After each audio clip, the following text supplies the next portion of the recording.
Hello everyone and welcome back. I'm Duke Silver. Today we're going to be playing Toy Dino, and I'm sure by now everyone knows Toy Dino has high attack. So we got an interesting opening shop, a bunch of 1/1s here. We're just going to fire off our Demon's Deal and roll and hope for a spell to cast, and we do find it, so we get to flip over our frog here, deal some damage to Phantom early. Here we have a couple of different options. I could have taken the owl there, and honestly, I might have taken the owl if I had to do that over again. But instead I decided to just bank the sword here and then look for something else. I'm not really sure what else we're looking for. Maybe just more frogs. And then we're gonna lock the Demon's Deal there. The Elaine getting a boost from the sword as well as the Freed Prince makes it pretty formidable with 4 power. And also because we're Toy Dino, we've got like a pretty good insulation against damage early, so we can get pretty greedy with our parrot play here, and not play our Elaine. Opponent also playing a parrot. We do get our sleigh there, and also don't take any damage thanks to our 4 attacks. We're gonna be able to triple up our shield page here. I think we're just taking the piggy bank again. We're kind of insulated against damage early, so. I mean, we could just get away with maybe skipping a turn and banking some gold and getting some extra econ off of this. We win that pretty handily, dealing some damage to Treasure Hamster there. There's a double crew member shop. Like, I almost just rolled right through this, but I mean, I think the double crew member is definitely worth a look, and we are just gonna fire it off here. I think we're just gonna leave our 1 gold. We can summon our Elaine with an extra +1/+1 from the crew member. As well as we get to really make use of that double support slot between the shield page and sword squire. Yeah, I mean, another crew member would be nice. Like Pirate Cook would go really well with the crew member. Just looking to see if we're going to be able to even slay. It looks like that board's a little bit too big for our parrot to even do anything.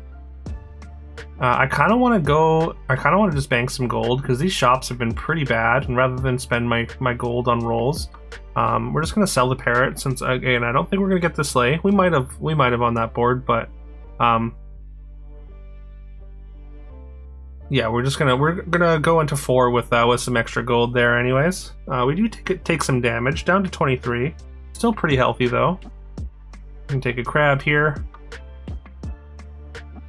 Probably I was considering just kind of going on to and banking the rest of this gold, because I mean the crab does offer us some tempo. We've got this double support slot with our 2 crew members and the cat box, but there's a pair of tanukis here, and like generally I'm not really a big fan of playing playing into sleigh, especially on this patch. It's much better on the beta, just as a heads up. But I mean, I think that with the support and the fact that we already have a monster in the crab already, I think we're gonna go for the pair, and also we can triple it up into a 4 nice and early, which would be nice. Considered the mermaid there, but mermaid's pretty much just unplayable.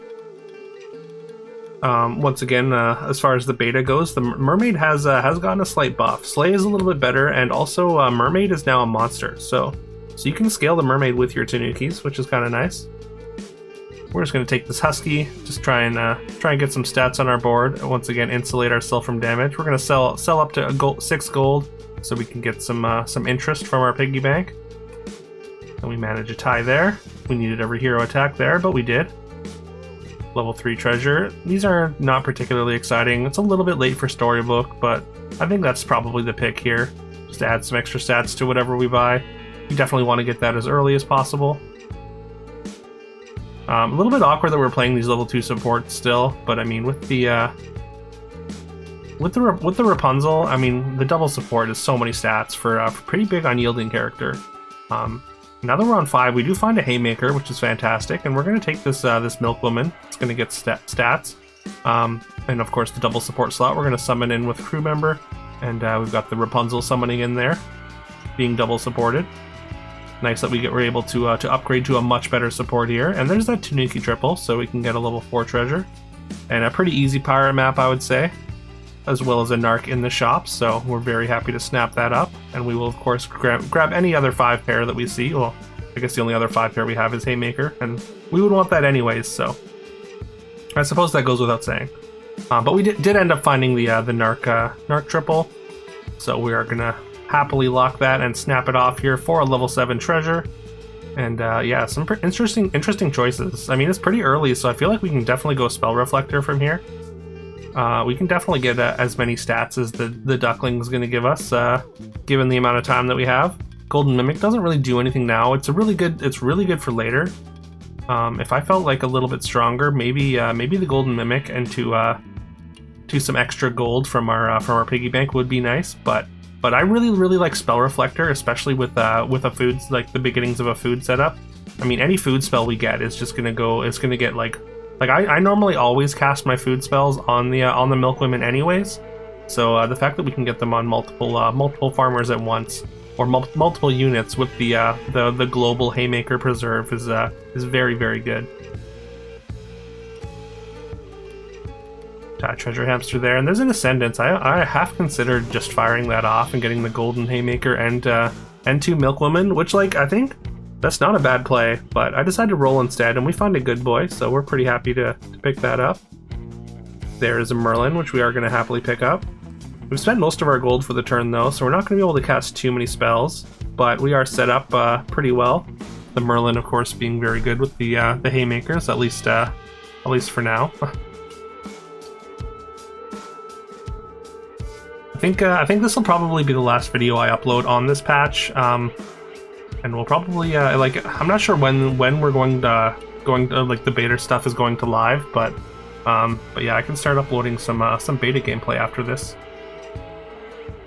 which I think is probably the right call given how much everything changes and how it's how important it's going to be to refamiliarize yourself with the play patterns. And once again, I'm kind of having a blast on beta. I'm really enjoying the no free roll and lower power level. Yeah, I know I said it in the last video, but I think it's worth repeating.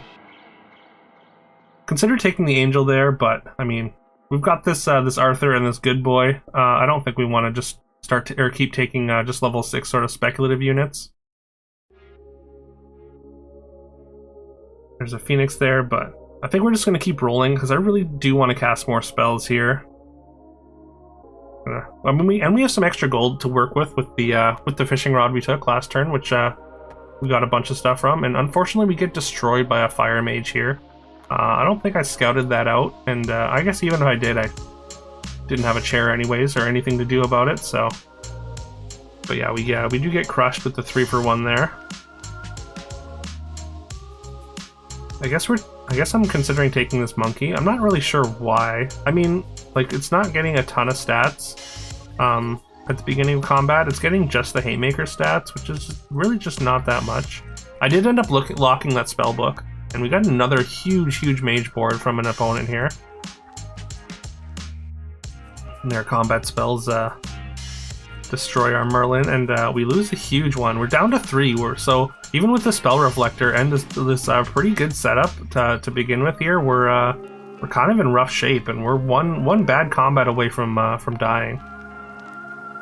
We get to triple our Good Boy though. I guess we're gonna take the Merlin staff. I mean, this piggy bank's not doing anything for us anyways, and we're also gonna take this Haymaker. That's just more preserve for everything.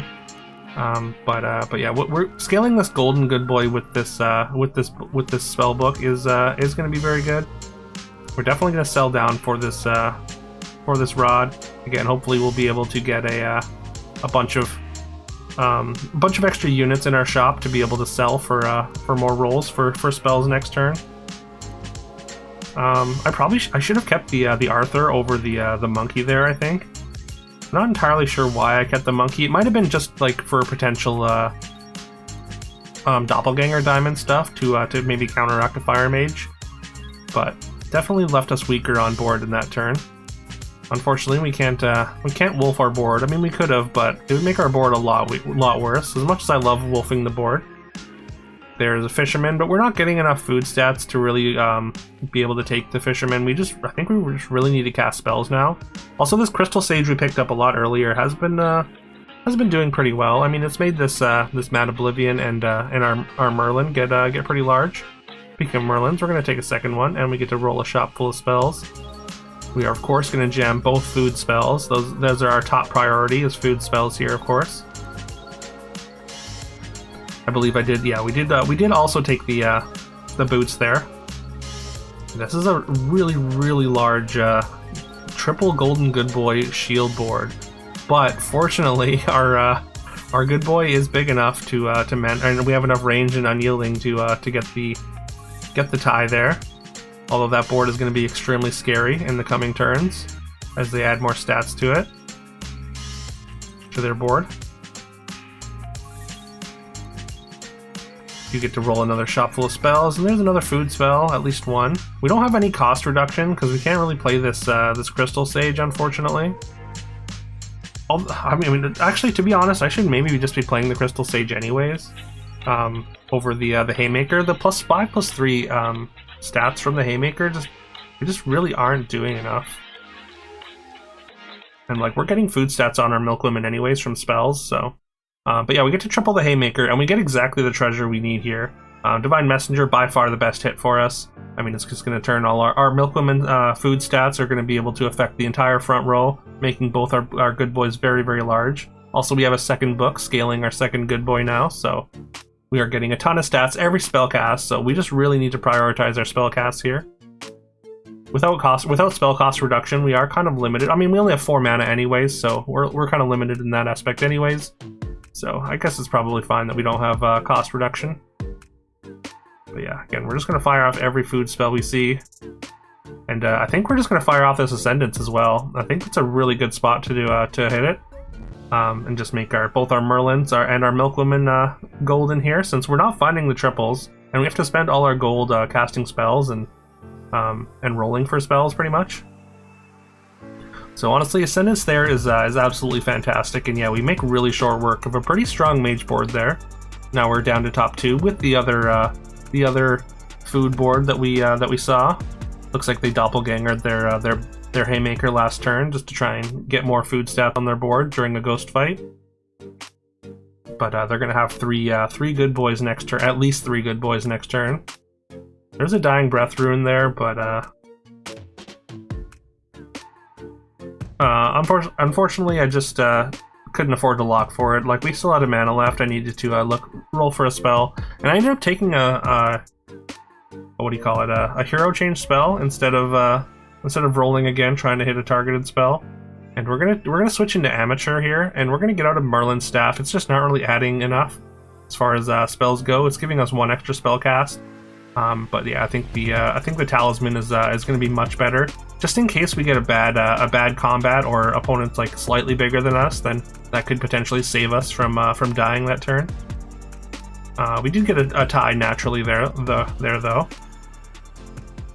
but that's fine. I think we're scaling a lot faster than they are, so the longer the game goes, I think the higher chances we have, and I think they recognize that as well. They have brought in some scam. They've got a few different scam pieces here. Which is probably smart, because again, they're probably recognizing that we're scaling a lot faster than they are, and because they are going to have a couple of good they have multiple good boys as well. I think bringing in a scam piece of our own is worth it. We do get to BLT one of their good boys, and yeah, we win pretty handily there. I mean, we got low toughness on 3 characters, but we're left with 4 and get the win here, knocking the opponent out. Yeah, we dropped really low, but once again, I mean, Spell Reflector with food is just far too powerful. I mean, I guess hitting the Divine Messenger probably helped a lot too. We were able to just go over top of other opponents doing powerful good boy things. But yeah, again, I think this is going to be the last video on this patch. So look forward to beta content coming soon. There's a lot of changes. So and like I said, I've been playing a lot more like diverse array of comps on the beta, so I'm very excited to get that in the hands of everybody, and hopefully that goes live relatively soon. Obviously, there's a lot of kinks to iron out. I mean, there's a huge sweeping power level balancing, and the no free roll. Like, a lot of the heroes need to be balanced around that now.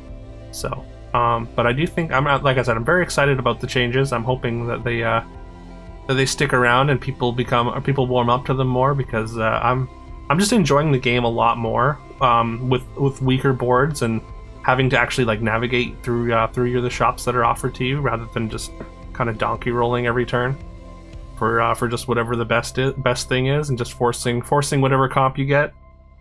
But yeah, it's led to a lot more unique situations and more puzzle solving I've found, which again I've very much enjoyed.